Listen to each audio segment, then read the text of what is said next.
कंदकोट में सिंध तरक्की पसंद पार्टी जो ॿिए ॾींहुं बि बदामी ख़िलाफ़ एहतिजाजी रैली ऐं धरणो। कंदकोट मां असांजे रिपोर्टर ज़ुल्फ़ा सूमरे मूजिब कंदकोट में ॿिए ॾींहुं बि सिंध तरक्की पसंद पार्टी पारां ज़िले सदर अकरम राजकाणी जी अॻुवाणी में एहतिजाजी रैली कढी घंटा घर चौक एहतिजाजी धरणो लॻायो वियो। सिंध तरक्की पसंद पारां ज़िले में वधंदड़ बदामी ख़िलाफ़ ऐं जमाल पुलिस थाणे जी हद मां 41 ॾींहं अॻु धाड़ेलनि हथां अॻवा थियल ॿिनि पोरतनि भाइरनि लियाकत बालकाणी ऐं शकील बालकाणी, मासूम निगर, मोहम्मद राफ़ी मलिक समेत ॿियनि मगवियुनि जी अगवा ख़िलाफ़ एहतिजाजी रैली कढी वई।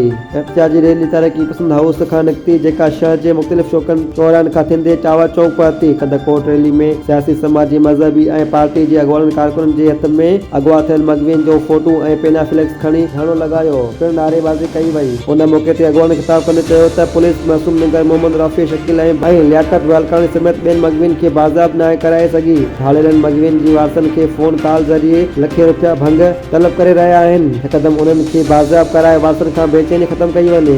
कश्मीर जिले जे अंदर जेका बदअमनी आहे असीं कोन था सम्झूं त इहो धाड़ेलनि पैदा कयो आहे।